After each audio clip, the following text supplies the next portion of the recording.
เคเรามาเริ่มข้อ C เนาะข้อ C เขาให้คำถามว่าในรูป3 JABC ฉาก UB แล้วตาลของมุม A มีค่าเท่าไหร่เรารู้ว่าค้างของ AB เท่ากับ5และค้างของ BC เท่ากับ3เนาะข้อกอเขาให้คำตอบเป็นเท่า5ส่วน3ข้อคอเท่า3ส่วน5ข้อคอเท่า3ส่วน5ส่วนของ3 14ข้องอเท่า5ส่วนให้5ขั้น2ของ34กันเนาะโอเคเข้ามาแก้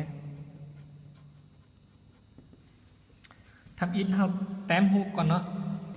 เอาแต้มรูปเขาให้รูป 3J สร้าง UB เนาะ 3J เราต้องรู้ว่า 3J เนาะ 3J สร้าง UB เนาะสร้างอยู่นี้กัน B อยู่นี้3แล้วตาลของมุม A มีค่าเท่าไหร่เอามุม A อยู่ใส่ก็ได้นะอยู่นี้เนาะเอามุม A อยู่นี้ซะนี้เป็น C ABC เนาะค้าง AB เท่ากับ5 AB อยู่นี้เนาะ BC เท่ากับ3แล้วซอกหาซอกต่างของมุม A เท่ากับเท่าไหร่เนาะโอเคเราอยากรู้ว่า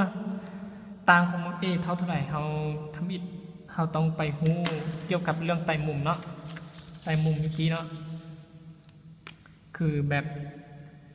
เราจะมาอธิบายตัวอยู่ในไต่มุมก่อนนะไต่มุมก็คือ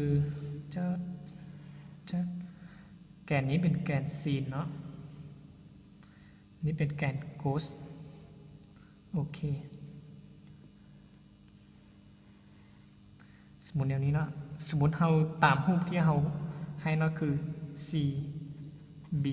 A เนาะสมมุติเป็นแบบนี้โอเคแล้วมุม A ถ้าเราอยากได้ต่างของมุม A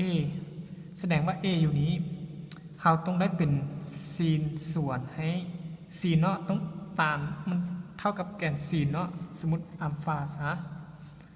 ซีนอัลฟาต้องส่วนให้โคสอัลฟาเนาะสมมุติแกนซีนนี้เราสมมุติเท่ากับ BC ส่วนให้ AB แบบนี้นะโอเคแบบต่างนี้ต้องเท่ากับแกนซีนส่วนให้แกนโคสนะโอเคเข้ามาเบิ่งตัวนี้แสดงว่าเราจะได้รูปแบบนี้ได้เป็นต่างของมุม A จะเท่ากับเท่าไหร่เท่ากับ BC หารให้ AB เนาะตามสูตรตัวเมื่อกี้เราตัวอย่างให้เบิ่งเนาะจะเท่ากับ3ส่วน5โอเคคำตอบเนาะ